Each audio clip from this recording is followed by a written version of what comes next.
మంచిది. ఈ ఈ 2-3 వారాలుగా మనం విత్తువాని ఉపమానాన్ని గురించి నేర్చుకుంటున్నాం. రాత్రి నేను చాలా విషయాలు చెప్పాలనుకున్నాను కానీ టైం చాలేదు, అప్పటికే 10 అయిపోయింది. అందుకని ఈ పూట కొన్ని మాటలు మీకు జ్ఞాపకం చేస్తాను. మత్తయి సువార్త 13వ అధ్యాయం 8వ వచనం. కొన్ని మంచి నేలను పడి ఒకటి 100 అంతలుగాను, ఒకటి 60 అంతలుగాను,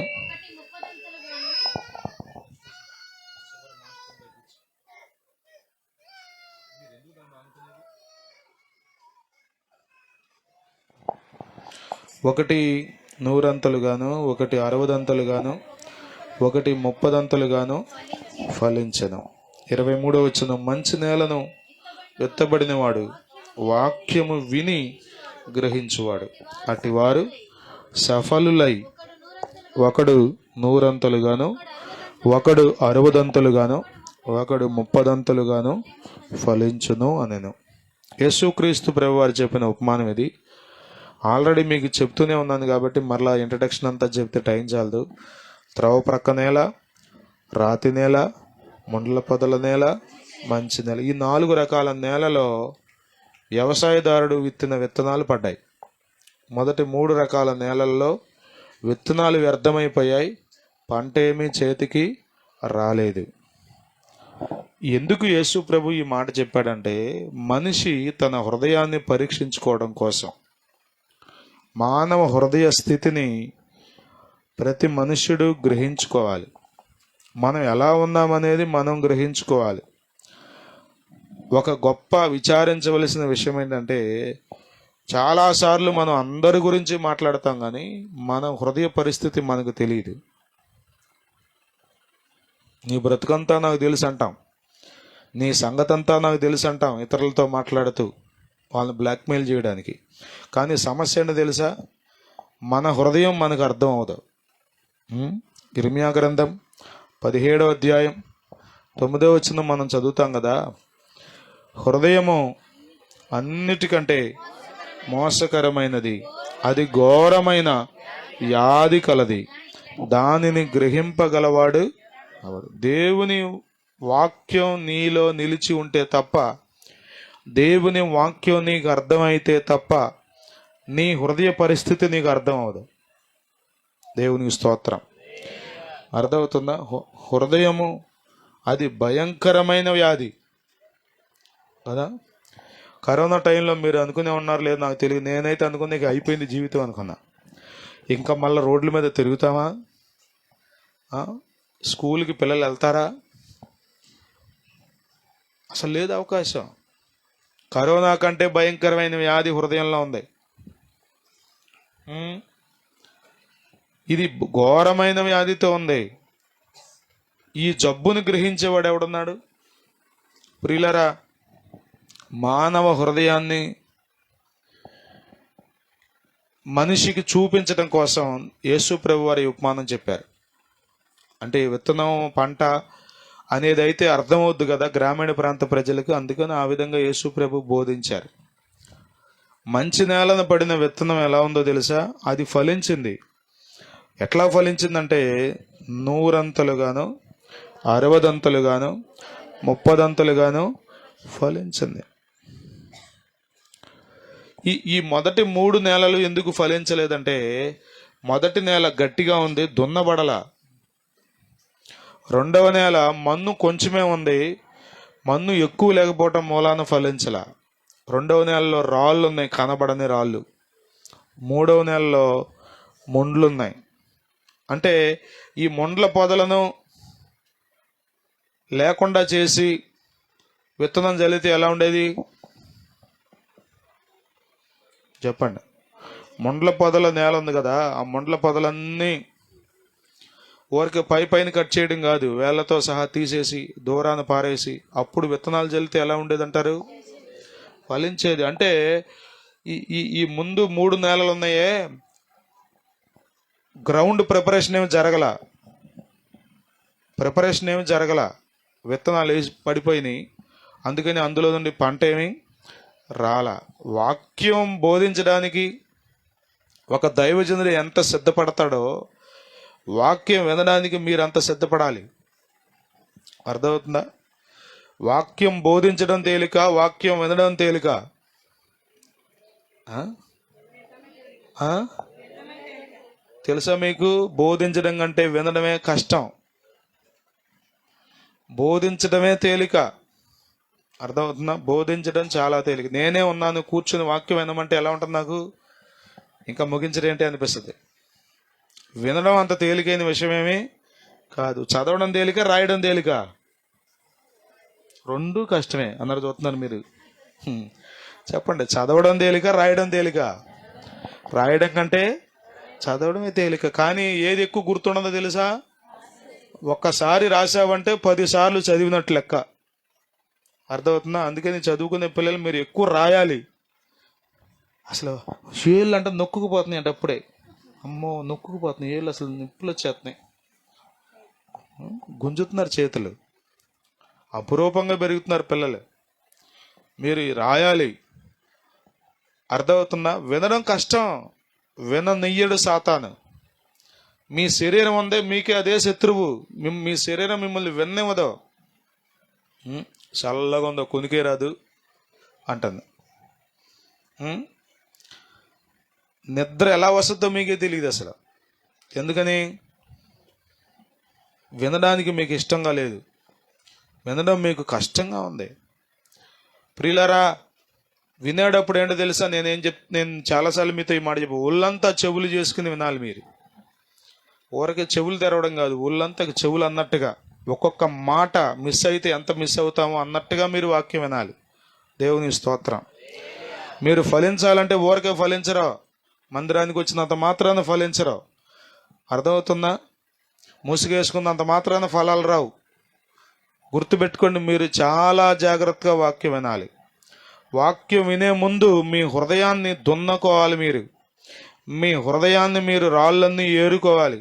మీ హృదయంలో ఉన్న ముండ్ల పొదలన్నీ తీసేసుకుంటే చక్కగా మెత్తగా చేసి కదా. దేవుని స్తోత్రం. హల్లెలూయా, హల్లెలూయా. సేద్యం చేసేటప్పుడు ఇప్పుడు ఏం చెప్తున్నారు? ప్రతి మొక్కని ఎలా పెంచాలో, మామిడి మొక్కకి ఏం చేయాలి, సపోటా మొక్కకి ఏం చేయాలి. ఒక వ్యక్తి మొక్కను నాటాడంటే అతని ఉద్దేశం ఏంటి తెలుసా? అందులో నుండి ఫలాలు రావాలని. ఒక వ్యక్తి విత్తనం జల్లాడంటే అర్థం ఏంటి? అది వేస్ట్ అయిపోవాలని కాదు, ఊరకే జల్లట్లేదు. అర్థమవుతుందా? ప్రసంగాలు ఊరకే వినే వాళ్ళ వలన దేవునికి ఏమీ మహిమ రాదు.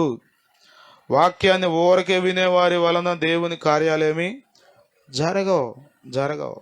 భక్త్ సింగ్ గారు చనిపోయినప్పుడంట, ఆయన సమాధి కార్యక్రమం జరుగుతున్నప్పుడు ప్రవీణ్ పగడాల గారు సమర్పించుకున్నారంట దేవునికి. ఇదిగో నేను కూడా ఆయనకి లాగా కాకపోయినా కనీసం కొంత దేవుని సేవ చేయాలని. మీరు నమ్మండి, సికింద్రాబాద్లో భక్త్ సింగ్ గారి సమాధి కార్యక్రమం తర్వాత అంత గొప్పగా జరిగింది ప్రవీణ్ గారి సమాధి కార్యక్రమే. అంతమంది జనాలు సికింద్రాబాద్ రోడ్ల నిండా, centenary Baptist church clock tower నుంచి ఆ సెంటినరీకి వెళ్ళేంత వరకు ఎంత విపరీతమైన జనమో అంట. సమాధి కార్యక్రమంలో కూడా నీవు దేవునికి నీ హృదయాన్ని ఇవ్వచ్చు. ఆరాధనలోనే నీ వాక్యానికి సమయం ఇవ్వలేకపోతే, హృదయం ఇవ్వలేకపోతే నీకు ఏది ప్రయోజనకరంగా ఉంటుంది చెప్పండి? ప్రియులారా, జ్ఞాపకం చేసుకోండి, మన హృదయాలు దున్నబడాలి. మన హృదయాలను మనం జాగ్రత్తగా చూసుకోవాలి. చాలాసార్లు మనం అందరినీ చూస్తాం, అక్కడే మనం నష్టపోతున్నాం. మిమ్మల్ని మీరు చూసుకోవాలి. దేవుని స్తోత్రం. వాక్యపు వెలుగులో మీ జీవితాలను మీరు పరీక్షించుకోవాలి. మీరు 100 ఫలించాలంటే చెప్పండి, చాలా జాగ్రత్తగా దేవుని విషయంలో మీరు బహు జాగ్రత్తగా వాక్యాన్ని పట్టుకోవాలి. దేవుని స్తోత్రం. హల్లెలూయా, హల్లెలూయా, హల్లెలూయా. ఎక్కడ పడితే అక్కడ కూర్చోకూడదు. కొద్దిమందికి చివర కూర్చోవడం ఇష్టం కదా. బ్యాక్ బెంచర్స్ అంటే ఏంటో తెలుసా? అసలు they are not interested in studies. వాళ్ళకి చదువు అంటే ఇష్టం లేదు, ఏదో అమ్మా నాన్న పోరు పడలేక వచ్చారు కాబట్టి ముందు కూర్చుంటే అన్నీ మాస్టర్ ప్రాణం తెస్తాడు కాబట్టి ఎందుకు వచ్చిందని చివరికి. నేను నా స్టడీస్ అన్నీ ముందే, నా స్టడీస్ అన్నీ నేను ఫస్ట్ బెంచ్లోనే కూర్చున్నా. హై స్కూల్లో ఫస్ట్ బెంచే. అప్పుడు హైట్ తక్కువ నేను, అది ఒక ప్లస్ పాయింట్. హైట్ తక్కువ ఉంటే మిమ్మల్ని ముందు కూర్చోబెడతారు. కొద్దిమంది హైట్ తక్కువ ఉందని బాధ, కొద్దిమంది హైట్ ఎక్కువ ఉన్నారని. దేవుడు నిన్ను ఎలా పుట్టించాలో ఆయనకి తెలుసు. నువ్వు ఓం బాధపడ మాకు. నువ్వు చింతించినందువలన మోరడెత్తి కూడా పెరగవు. యేసు రక్తమే జయం. దేవుని స్తోత్రం. హల్లెలూయా. ప్రియులారా, బ్యాక్ బెంచర్స్గా ఉండకూడదు మీరు మందిరంలో. ఎక్కడో వెనకాల కూర్చుని ఒక మూలన అయిపోయింది ఆరాధన, అమ్మయ్య నాకు వెళ్ళిపోదాం అన్నట్టుగా కాదు, మీరు ముందుండాలి. దేవుని స్తోత్రం. హల్లెలూయా. ఒక్కొక్క మాట పట్టుకోవాలి మీరు. దేవుని స్తోత్రం. హల్లెలూయా. వాక్యం విని గ్రహించే వాళ్ళు ఎంతమంది ఉన్నారు చెప్పండి. ఇప్పుడు మీకు ఉదాహరణ అర్థం అవటం కోసం చెప్తాను. పిలాతు అనేటువంటి ఒక గవర్నర్ ఉన్నాడు. యేసు ప్రభుని అతని దగ్గరికి తీసుకొచ్చారు. తీసుకొచ్చినప్పుడు ఈలోపే ఇంటి దగ్గర నుండి భార్య కబురు చేసింది, అయ్యా రాత్రి దేవుడు నాకు చూపించాడు, ఆయన నీతిమంతుడు, ఆయన జోలికి పోవద్దు, తీర్పు తీర్చడం నీ చేతిలో ఉంది కదా అని రెచ్చిపోయి తీర్పులు చెప్ప మాకు, తాట తీస్తాడు నీది నాది మనకు పుట్టిన పిల్లలది కూడా అని చెప్పి పంపింది కబురు. అంటే ఆ ఉద్దేశం ఏంటి? ఎక్కడ భర్త యేసు ప్రభు విషయంలో అన్యాయం చేస్తాడో అని భయపడి చెప్పి పంపించింది కదా. కానీ అసలు ఏమైనా బేఖాతర చేశాడా పిలాతు? అసలు ఏమైనా లెక్క చేశాడా పిలాతు? ఊరకే చేతులు కడుక్కుంటాడు. చేతులు కడుక్కుంటే పోద్దా పాపం? ఈ చేతులు కంటిన మురికి పోవటానికి చేతులు కడుక్కున్నావు రైట్, మరి హృదయానికి అంటిన కల్మషం ఎలా పోద్ది? ప్రియులారా, జ్ఞాపకం చేసుకోండి, గ్రహించడం చాలా ప్రాముఖ్యం. భార్య చెప్పినా నువ్వు వినాలి, భర్త చెప్పినా వినాలి, బిడ్డలు చెప్పినా వినాలి, ఆత్మీయ సంగతులు ఎవరు చెప్పినా నువ్వు వినాలి. దేవుని స్తోత్రం. హల్లెలూయా. వింటున్నారా మీరు? వింటున్నారా? జ్ఞాపకం చేసుకోండి ప్రియులారా, వినడం తక్కువైపోయింది ఈ దినాల్లో. ఓపికతో వినాలి. అర్థమవుతుందా? చదవండి లూకాసు వార్త 8వ అధ్యాయంలో ఇదే ఉపమానం గురించి మాట్లాడుతూ అక్కడ యేసు ప్రభు ఒక మంచి మాటను అక్కడ చెప్తారు. చూడండి లూకాసు వార్త 8వ అధ్యాయం 15వ వచనం. మంచి నేలను ఉండు విత్తనమును పోలిన వారెవరనగా యోగ్యమైన మంచి మనసుతో వాక్యము విని దానిని అవలంబించి ఓపికతో చూసారు ఎన్ని క్వాలిఫికేషన్స్ ఉండాలో మనకి ఫలించాలంటే? యోగ్యమైన, హలో అంటున్నారా మీరు? ఏ మనసు ఉండాలి మీకు వాక్యం వినేటప్పుడు? చెప్పాలి. అసలు ఏంటి వాళ్ళు నా గురించి చెప్పాడు అయ్యగారు మొత్తం. మీకు యోగ్యమైన మంచి మనసు ఉన్నట్టేనా అలా అనుకుంటే? అసలు నా గురించే చెప్పాలి అనుకుని రావాలి మీరు. కానీ మన బాధ అంతా ఏంటి? అసలు నా గురించి చెప్పాడు, ఇవాళంతా నా గురించి, అసలు ఇవాళంతా పొడిచేసాడు అయ్యగారు. పొడుతాడా? నిన్ను పొడితే ఏమొస్తుంది? మీరు చెప్పండి, అనుకూలంగాను తీసుకోవచ్చు, వ్యతిరేకంగాను తీసుకోవచ్చు వాక్యాన్ని. ఇదిగో ఈరోజు దేవుడు నాతోనే మాట్లాడాడు, నన్ను ప్రేమిస్తున్నాడు, ఆయన నన్ను సరిచేయాలనుకుంటున్నాడు, ఈ లోపల నాలో నుండి తీసేయాలనుకుంటున్నాడు. కాబట్టి నిజంగా ప్రభువా నువ్వు నన్ను ప్రేమిస్తున్నందుకు, నాతో మాట్లాడినందుకు నీకు వందనాలయ్యా అని వెంటనే రిపెంట్ అయ్యి పశ్చాత్తాపడి దేవునికి మన జీవితాన్ని సమర్పించుకుంటే దేవుడు ఆశించిన కార్యం మనలో జరుగుతుంది. దేవుని ఫలాలు మనలో చూస్తాం. దేవుని నామం మహింపరచబడుతుంది. దేవుని స్తోత్రం. అది యోగ్యమైన మంచి మనస్సు. అలాంటి యోగ్యత లేకుండా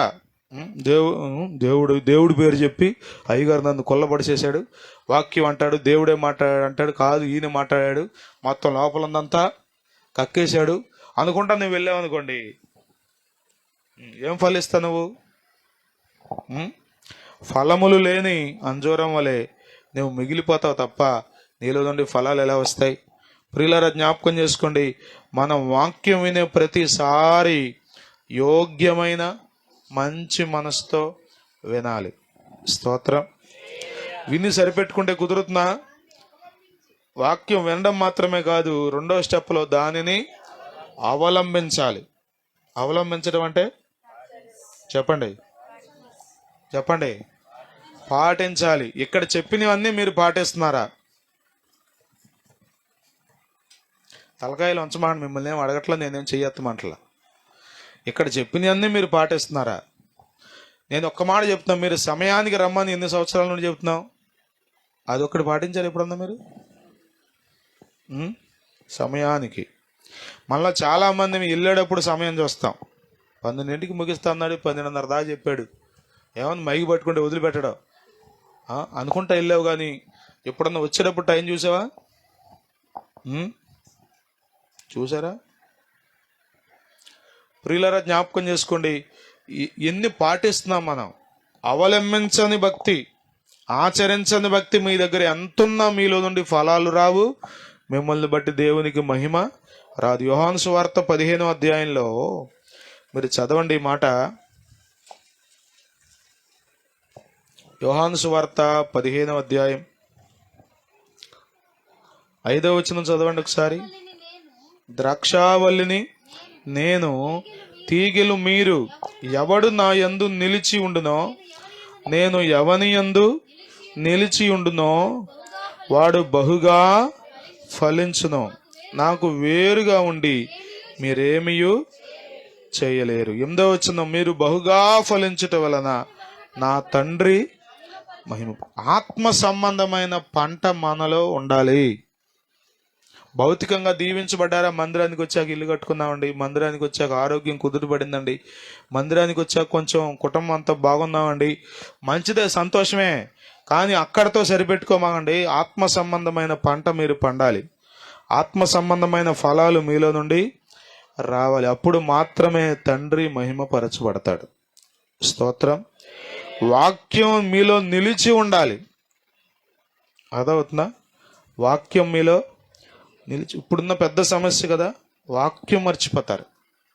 ఎందుకు వాక్యం మర్చిపోతున్నావో తెలుసా? దాని మీద శ్రద్ధ లేదు కాబట్టి. రాత్రి కూడా ఈ మాట చెప్పా. ఈ దినాల్లో మనం చెప్పుకునే పెద్ద సాకు ఏంటంటే, నాకు చదువు లేదండి అని. చదువు లేకపోవడం కాదు నీకు సమస్య, వాక్యం మీద మనసు లేదు నీకు.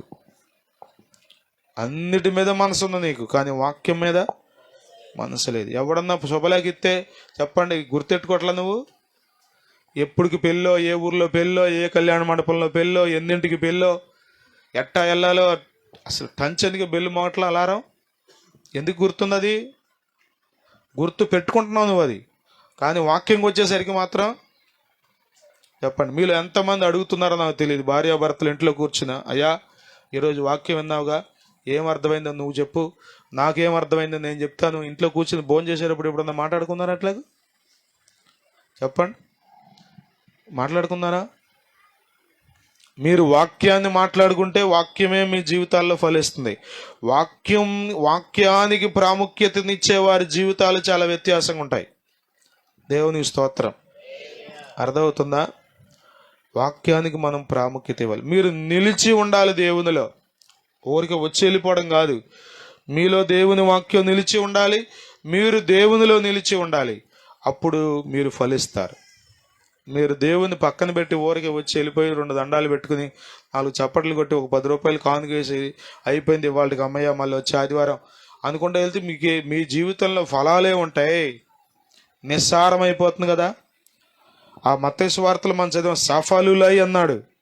సఫలత లేని జీవితం చాలా ఘోరం. మనం సఫలం అవ్వాలి. స్తోత్రం. మీరే ఉన్నారు, మీ పిల్లోడిని 1,50,000 పెట్టి నారాయణ కాలేజీలో చదివించారు, ఇంటర్మీడియట్ ఫస్ట్ ఇయర్, వాడు తప్పి కూర్చున్నాడు. ఆనందిస్తారా మీరు? డబ్బుల సంగతి ఒక పక్కన, సంవత్సరం అంతా వేస్ట్ అయిపోయింది.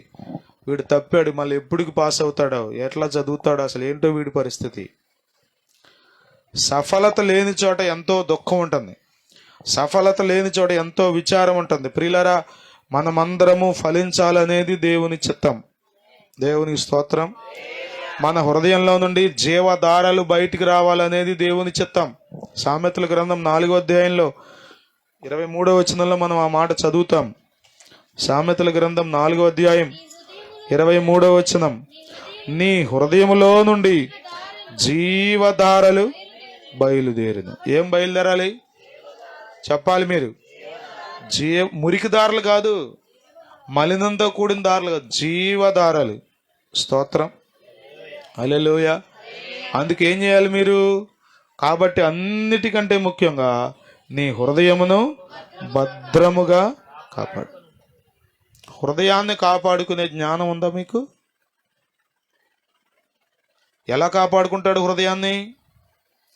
దానికి మూల కారణం వాక్యమే కదా. యవనస్తులు దేని చేత తమ నడత శుద్ధిపరుచుకొందురు, నీ వాక్యమును బట్టి దానిని జాగ్రత్తగా.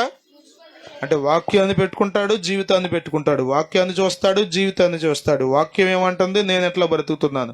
వాక్యం ఏమంటుంది, నేనేం మాట్లాడుతున్నాను. వాక్యం ఏమంటుంది, నా ప్రవర్తన ఎలా ఉంది. ఇది జాగ్రత్తగా చూచుకుంటే అంట అప్పుడేమవుతావు, నువ్వు శుద్ధీకరించబడతావు.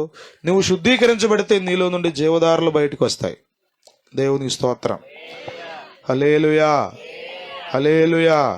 మలినమైపోయిన జీవితాలతో మనం నింపబడాలని, అట్లాగే బ్రతికి కొనసాగాలని దేవుని ఉద్దేశం కాదు. మండల పొదలతో అణిచివేయబడిన అనుభవాల్లో మనం బ్రతకాలనేది దేవుని ఉద్దేశం కాదు. రాతి నేల వలె మన హృదయాలు బండబారిపోవాలనేది దేవుని ఉద్దేశం కాదు. మనం మెత్తం చేయబడాలి. దేవునికి స్తోత్రం. మనం ఫలించాలి. యోగ్యమైన మంచి మనసుతో విని దానిని అవలంబించి తర్వాత అద్భుతమైన మాట ఏముండో తెలుసా, ఓపికతో ఫలించాలంట. స్తోత్రం చెప్తారు ఒకసారి. హల్లెలూయా. ఎలా ఫలించాలి మీరు?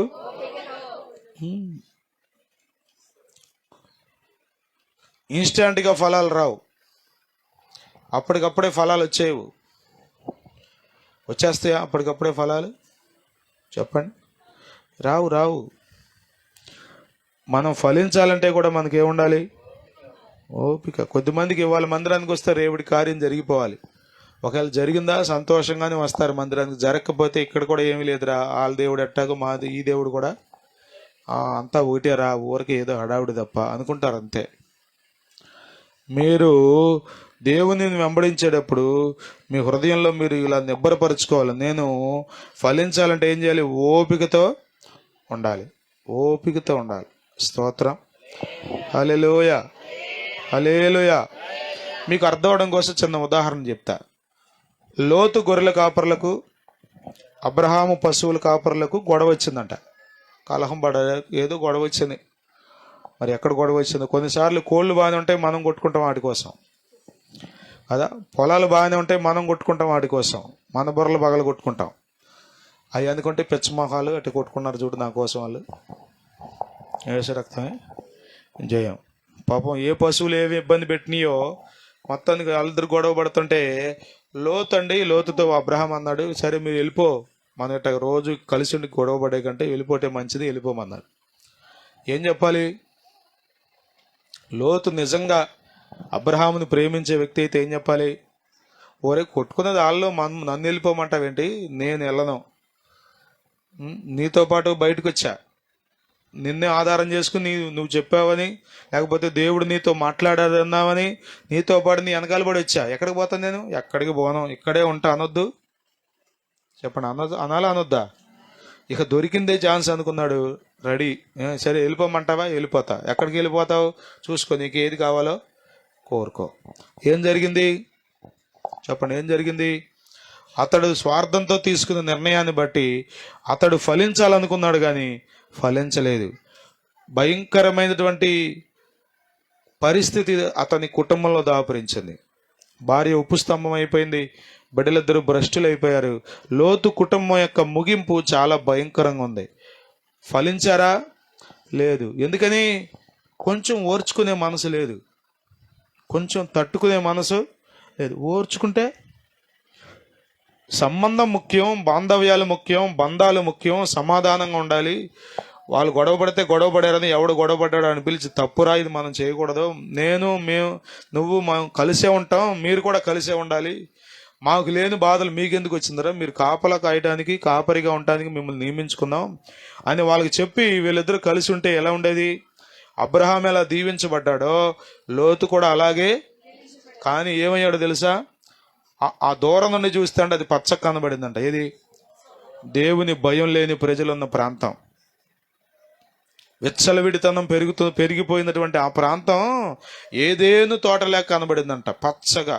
దేవుని స్తోత్రం. హల్లెలూయా. కుర్చీల్లో ఉన్న వాళ్ళు దయచేసి నా వైపు చూడండి. మీకు వందనాలు. అర్థమవుతుందా? నా వైపు చూడండి ప్రియులారా. మీరు చూడండి ఇటు, మీరు ఇటు చూడండి, అందరినీ ఎక్కడికక్కడ కూర్చోబెట్టి ఇటు కట్టేసి కూర్చోబెట్టి ఇటు ముందే చూడాలి, ఎటు చూడకూడదు. అట్ట ఏర్పాటు చేయాలి. గుర్రానికి ఏం చేస్తారు తెలుసా మీకు? కళ్ళు అటు ఇటు తిప్పకుండా ఏం చేస్తారు గుర్రానికి? గుర్రంగా అటు ఇటు తిరిగితే ఇంకేముంది, ఈ యుద్ధం ఏం చేస్తాడు? దాని ఇష్టం వచ్చినట్టు తిరుగుద్ది అది. ఇటు చూడండి, మీరు ఇటు చూడండి. కుర్చీల్లో ఉన్న వాళ్ళంగా నీకు అటు తిరుగుతున్నారు. ఎప్పుడు చూడలేదు మీరు వాళ్ళని? అంటే మా ఆయనే పడుకున్నాడా అని క్లారిఫికేషన్. మా ఆయన ఏం చేస్తున్నాడు అసలు? మీ ఆయన బాగానే ఉన్నాడు. ఇటు చూడండి. దేవుడు మిమ్మల్ని దీవించింది కాక.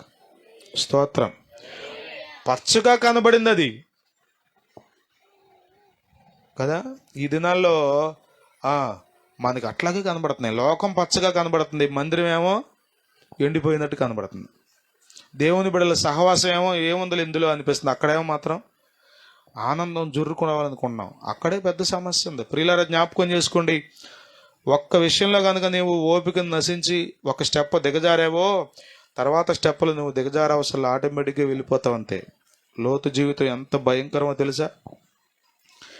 మీరు చదవండి. పేతురు 2వ పత్రిక 2వ అధ్యాయం 7వ వచనంలో. పేతురు 2వ పత్రిక 2వ అధ్యాయం 7వ వచనం. దుర్మార్గుల కామ వికారయుక్తమైన నడవడి చేత బహు బాధపడిన. అసలు దేవుడండి లోతుకిచ్చిన స్టేట్మెంట్ తెలుసా? నీతిమంతుడగు లోతు. స్టిల్ అతడు సొదొమ గొమొర్రా పట్టణాల్లో ఉన్నాడే కానీ అతడే పాపం అంటించుకోవాలా. నీతిమంతుడే కానీ ఎక్కడున్నాడు చెప్పండి? ఎక్కడున్నాడు?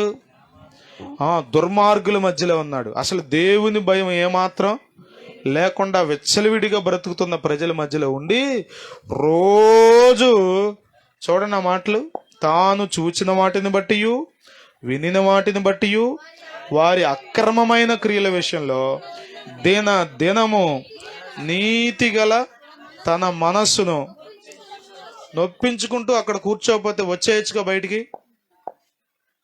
ఇప్పుడు వెళ్ళావండి, బయటికి రాకూడదా? ఇప్పుడు ఆడపిల్ల పెళ్లి చేస్తే అక్కడ ఉండాలి, కష్టమైన నష్టమైన ఉండాలి. కానీ ఇప్పుడు నువ్వు అక్కడ ఉండాల్సిన అవసరం ఏముంది? అబ్రహాం దగ్గరికి వచ్చి, బాబు తప్పు చేశాను, పొరపాటు పడ్డాను, ఏదో అక్కడ బాగుంటుందని వెళ్ళాను, కానీ అంతా రోతగా ఉంది, పచ్చగా ఉంది, కానీ అంతకంటే భయంకరమైన వెచ్చలివిడితనం ఉంది, కాబట్టి మరలా నీ దగ్గరికి వచ్చేసాను, నన్ను మాత్రం పొమ్మను, మాకు నీ దగ్గరే ఉంటాను అనకూడదా? చెప్పరేంటి? అనకూడదా పోతురాజు గారు? అనొచ్చా అనకూడదా? అనొచ్చు. కానీ అన్నారా? అక్కడే ఉన్నాడంట, అక్కడే రోజు నొప్పించుకుంటూ ఉన్నాడు. చివరికి కుటుంబం అంతా భ్రష్టులు అయిపోయారు, కుటుంబం అంతా దిగజారిపోయింది. ఒక్కటన్నా మంచిదేమన్నా వచ్చిందా కుటుంబంలో నుండి? అబ్రహాం కుటుంబంలో నుండి మీరు చూడండి, ఇస్సాకు వచ్చాడు, ఇస్సాకులో నుండి యాకోబు వచ్చాడు, ఎంత ఆశీర్వాదం వచ్చింది. నేను అంటాను, మనం ఓపికతో ఫలించకపోతే, మన కుటుంబ విషయాల్లో, సంఘ విషయాల్లో, పరిచర్య విషయాల్లో ఓపిక లేకపోతే మనం ఎంత నష్టపోతాం. ప్రియులరా, ఎవరు ఫలించేవారు, ఎవరు మంచి నేల అంటే ఎవరైతే ఈ గుణ లక్షణాలు కలిగి ఉంటారో. దేవుని స్తోత్రం. మీరు దున్నబడాలి, మీ హృదయం మెత్తను చేయబడాలి. పాపం కొంత సమస్య అంటే తెలుసా? పాపాన్ని మీరు అలవాటు పడ్డారంటే మీ హృదయం రోజు రోజుకి కఠినమైపోద్ది, హృదయం బాగా బండబారిపోద్ది అంతే. ఇశ్రాయేలీలు చూడండి,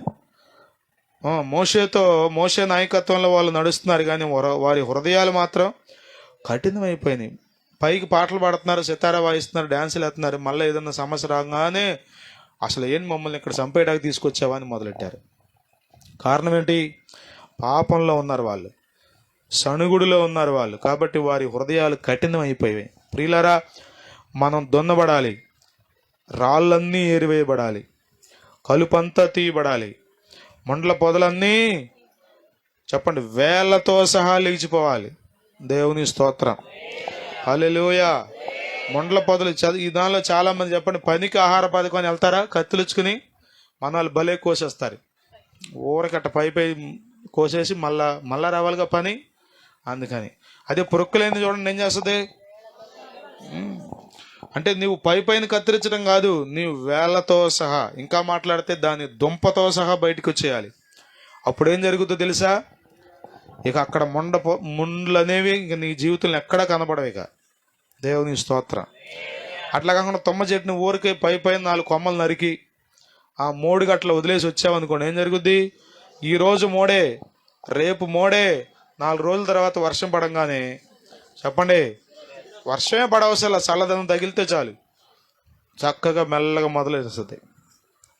ఏం చేస్తుంది? అది అణిచివేసేస్తుంది, ఫలాలు నీలో రానివ్వదు. ప్రియులరా, మనం ఎంతో జాగ్రత్తగా ఉండాలి. అందుకనే బైబిల్ చెప్తుంది, అన్నిటికంటే ముఖ్యంగా నీ హృదయాన్ని కాపాడుకోవాలి. ఫలాలు ఉన్నాయో లేదో ఒకసారి చూసుకో. 1-2 వచనాలు నేను మీకు జ్ఞాపకం చేసి ముగించేస్తాను. ఇర్మియా గ్రంథం 4వ అధ్యాయం 3వ వచనం చదువుతారా? ఇర్మియా గ్రంథం 4వ అధ్యాయం 3వ వచనం. యోదావారికిని యెరూషలేము నివాసులకును యెహోవా ఈలాగు సెలవిచ్చుచున్నాడు, మొండ్ల పొదలలో విత్తనమును చల్లక మీ బీటి పొలమును దున్నండి. ప్రియులరా, మీరు మొండ్ల పొదల్లో విత్తనాలు చల్లద్దు.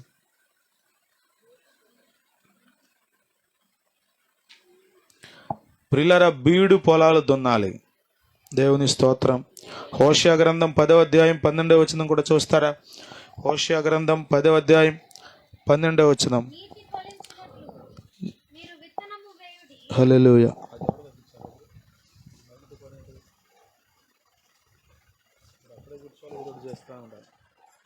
హోషేయ గ్రంథం 10వ అధ్యాయం 12వ వచనం. నీతి ఫలించినట్లు. హోషేయ గ్రంథం అంటే 749వ పేజీలో ఉంది, చూడండి. నీతి ఫలించినట్లు మీరు విత్తనము వేయుడి, ప్రేమయను కోత మీరు కోయుడి. యెహోవాను వెదకుటకు ఇదే సమయము, కనుక ఆయన ప్రత్యక్షమై మీ మీద నీతి వర్షము కురిపించినట్లు ఇది వరకు ఎన్నడూ దున్నని బీడు భూమి దున్నాలి. దున్నకపోతే ఎట్లా చెప్పండి? నేను రాత్రి కూడా చెప్పాగా, దున్నకుండా ఒకసారి విత్తనం వేసి చూడండి. వేసవకాలం అంతా గేదెలు తిరుగుతాయి కదా, మనుషులు తిరుగుతారు కదా, నేలంతా గట్టి పడిపోద్ది. అట్లాగే వేసేయండి విత్తనం, ఏం జరుగుద్దో చూడండి. దున్నబడని పొలంలో వేసిన విత్తనం వ్యర్థమైపోయినట్లుగా మీ హృదయాలు దున్నబడకపోతే వాక్యం అంతా, చెప్పండి, వాక్యం అంతా ఏమైపోద్ది? మైకులు పెట్టి ఈ కొద్దిమంది దైవజనులు అయితే గొంతు చించుకుని అరుస్తున్నారు కదా, వాక్యం బోధిస్తున్నారు కదా, ఇదంతా వ్యర్థమేగా.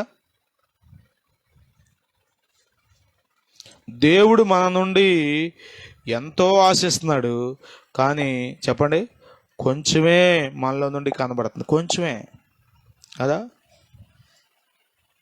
ఎకరం పొలానికి మనం విత్తనాలు చల్లినప్పుడు ఎకరం పొలంలో నుండి ఎంత పంట ఆశిస్తామో మన జీవితంలో నుండి కూడా దేవుడు అంత ఆశిస్తున్నాడు. కానీ సమస్య ఏంటో తెలుసా? మనం 10 సెంట్లో పండినట్టుగా పండుతున్నాం. విత్తనాలు మాత్రం పడుతున్నాయి, కానీ పంటకు వచ్చేసరికి మాత్రం 10 సెంట్లో పండిన పంట ఎంతో ఎకరంలో అంత పండిందండి. చెప్పుకోవడానికి ఏమన్నా బాగుంటుంది అది? చెప్పండి, సిగ్గుచేటేగా. ఫలములు లేని జీవితాల వలన సేవకుడికి ఏం ఆనందం? ఈ బోధ అంతా నిష్ప్రయోజనం అయినప్పుడు బోధకుడు ఏం ఆనందిస్తాడు చెప్పండి? ప్రియులారా, మీరు ఎంత సమయం ఎక్కడ గడిపారన్నది ప్రాముఖ్యం కాదు, కానీ ఎంతగా మీరు వాక్యాన్ని తీసుకుంటున్నారు, ఎంతగా మీ హృదయాన్ని సిద్ధపరచుకుంటున్నారు, ఎంతగా ముండ్ల పొదలను అక్రమమైన వాటిని విడిచిపెడుతున్నారు. యెహెజ్కేలు గ్రంథం 18వ అధ్యాయం 31వ వచనం చూడండి. ఈ మాట యెహెజ్కేలు గ్రంథం 18వ అధ్యాయం 31వ వచనం. మీరు జరిగించిన అక్రమ క్రియలను అన్నిటినీ విడచి, చూసారా, రాళ్ళు ఉన్నాయా ఏరేసుకోమన్నారు కదా, వీటన్నిటినీ విడిచిపెట్టాలి. మనం విడిచిపెట్టి నూతన హృదయమును నూతన బుద్ధియు తెచ్చుకోండి. ఇశ్రాయేలీయులారా, మీరెందుకు మరణము నొందుదురు? ఇదే ప్రభువగు యెహోవా వాక్కు. చంపేయాలనే దేవుని చిత్తం కాదు, నశింపజేయాలనే దేవుని చిత్తం కాదు, దేవుని చిత్తం ఏంటో తెలుసా? నీవు ఫలించాలి, నీవు అభివృద్ధి పొందాలి, నిన్ను చూసి అనేకులు దీవించబడాలి, నిన్ను బట్టి అనేకులు దైవ మార్గంలోనికి రావాలి, నిన్ను బట్టి వారు కూడా ఫలించాలనే ఆశలు వారిలో పుట్టాలి. దేవుని స్తోత్రం, హల్లెలూయా. సమస్య ఏంటో తెలుసా? ఒక మాట చెప్పనా? మందిరానికి వస్తున్నారు కానీ సంవత్సరాలు అనుభవం పెరుగుతుంది కానీ, చెప్పండి, ఇంకొక మాటలు చెప్పాలంటే క్రొత్త వాళ్ళే ఫలిస్తున్నారు. పాత వాళ్ళ కంటే కూడా క్రొత్త వాళ్ళే ఇంకా ఆసక్తి కలిగి ఉన్నారు కానీ పాత వాళ్ళు ఇంక ఈడేమనుకుంటారో తెలుసా? నేను అట్టాకి ఎగిరేలే, 4 రోజులు పోని చూద్దాం ఏంటంట, ఆసక్తి కలిగి ఫలించాలని ఆరాటపడే వాళ్ళని చూసి, క్రొత్తగా వచ్చే వాళ్ళని చూసి పాత వాళ్ళు అనుకుంటారు ఎట్లా, మేము కొత్తలు అట్టాగే, నీకంటే ఈవిడికంటే ఎక్కువ ఎగిరా నేను, ఎంతకాలం ఉంటుందో చూద్దాం ఈ ఊపు. యేసు రక్తమే జయం. ప్రియులారా, మనం ఫలించాలి. మన హృదయాలు చింపుకోవాలి, మన హృదయాలు దిద్దుకోవాలి, మన హృదయాలు సరి చేసుకోవాలి. లోపల ఉన్న చెడంతా దేవుని సన్నిధిలో ఒప్పుకొని విడిచిపెట్టేయాలి. యోవేలు గ్రంథం 2వ అధ్యాయంలో 13వ వచనంలో అంటాడు, మీరు మీ వస్త్రములను కాక మీ హృదయములను చింపుకొని ఆయన తట్టు తిరగండి అంటాడు. ప్రియులారా, ఊరికే భక్తి హడావుడి చేస్తే కుదరదు. లోపల మీ హృదయంలో ఒక మార్పు, ఒక నూతన కార్యం జరగాలి. దేవుని స్తోత్రం, హల్లెలూయా. అప్పుడు మీరు ఫలిస్తారు. దేవుని స్తోత్రం. మీ ఫలాలను ఎవడు ఆపలేడు. చాలాసార్లు మనం అనుకుంటాం, ఆవిడండి, మా ఆయనండి, మా ఆవిడండి, వాళ్ళు ఎందుకు ఆపుతారు నిన్ను? అసలు నీకు లేదు, నీకు జాగ్రత్త లేదు, నీకు అవగాహన లేదు, నీకు గ్రహింపు లేదు. గ్రహింపు లేకపోతే ఊరికే తాత్కాలికమైన ఉద్రేకం ఉంటుంది తప్ప గొప్ప ఉజ్జీవం నీలో రాదు, గొప్ప పంట నీలో నుండి రాదు. ప్రియులారా, మనం గొప్ప పంట పండాలి.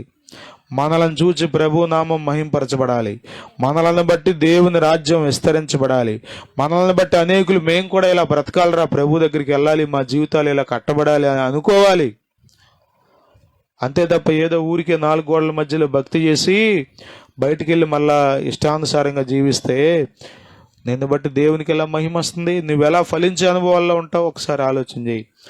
మనము మంచి నేలను పడిన విత్తనం వలె ఉండాలి. మన హృదయాలు మంచి నేల వలె, మనం సారవంతమైన నేల వలె మనం మార్చుకోవాలి. దేవునికి స్తోత్రం, హల్లెలూయా. దేవుడు దున్నుతాడు, దేవునికి నీవు అప్పగించుకోవాలి. దేవుడు సరి చేస్తాడు, దేవునికి నీవు అప్పగించుకోవాలి.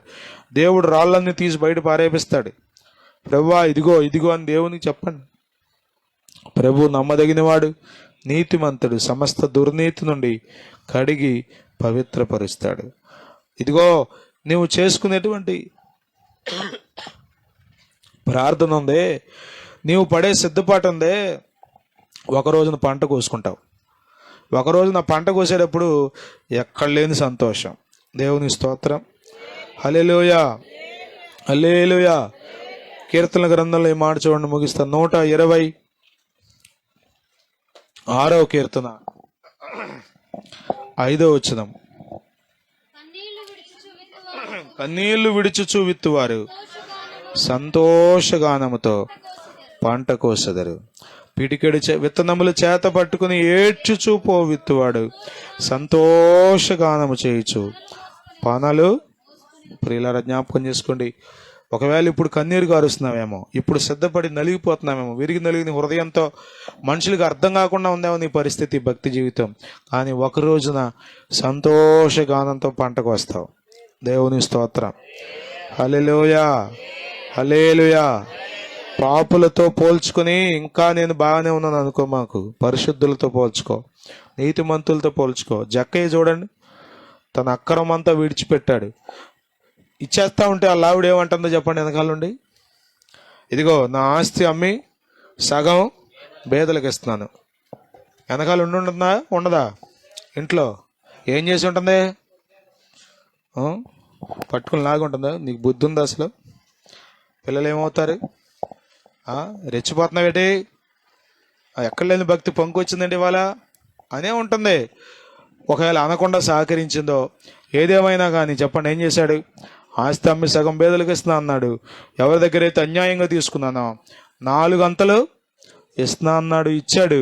అందుకే అన్నాడు, నేడు ఈ ఇంటికి రక్షణ. జక్కయ్య చెప్పండి, ఒక్కసారి వచ్చి చూసిపోదాం అనుకున్నాడు. యేసుప్రభు అంటే ఎవరో చూద్దాం ఒకసారి మొహం చూసి వెళ్ళిపోదాం అనుకుని వచ్చాడు. కానీ చెప్పండి, గొప్ప పంట. దేవుని స్తోత్రం, హల్లెలూయా. ఇస్కరియోతు యోధ యేసు ప్రభుతో ఎప్పుడు ఉన్నాడు, కానీ ఏమన్నా ఫలించాడా? అక్రమాన్ని ఏమన్నా విడిచిపెట్టాడా? మొండల పొదలన్నిటిని ఏరి పారేశాడా? లేదు, అట్లాగే ఉన్నాడు. ప్రియులరా, మనము ఫలించాలి, 100 ఫలించాలి. ఆమేన్.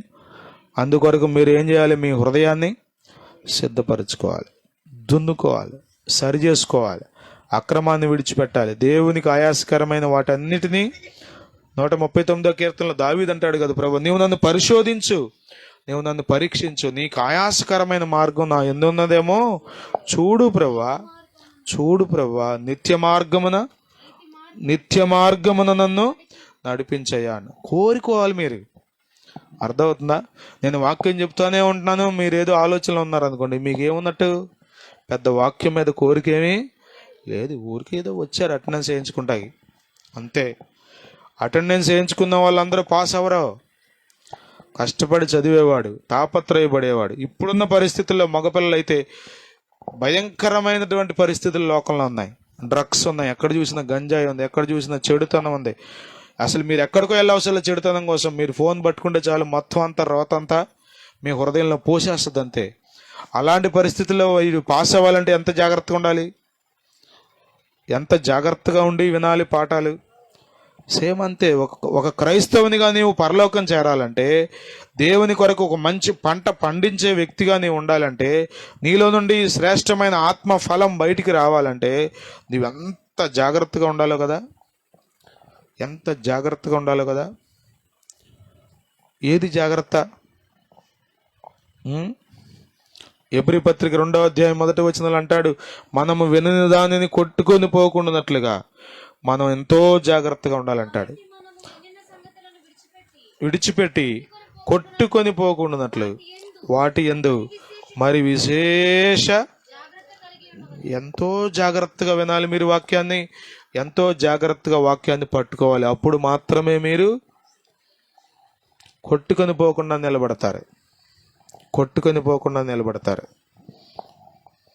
మనము నిలిచి ఉండేవారిగా ఉందాం, ఫలించేవారిగా ఉందాం, యోగ్యమైన మంచి మనసుతో వాక్యాన్ని విందాం, అవలంబిద్దాం, ఓపికతో ఫలిద్దాం, ఆయన మహిమ కొరకు జీవిద్దాం.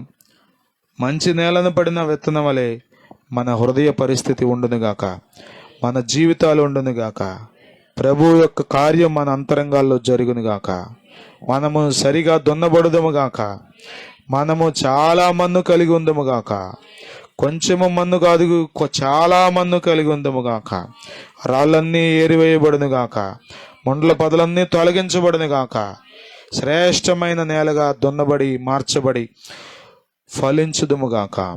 లేచి నిలబడదాం, ఒక చిన్న మాట ప్రార్థన చేసుకుందాం, ముగించుకుందాం.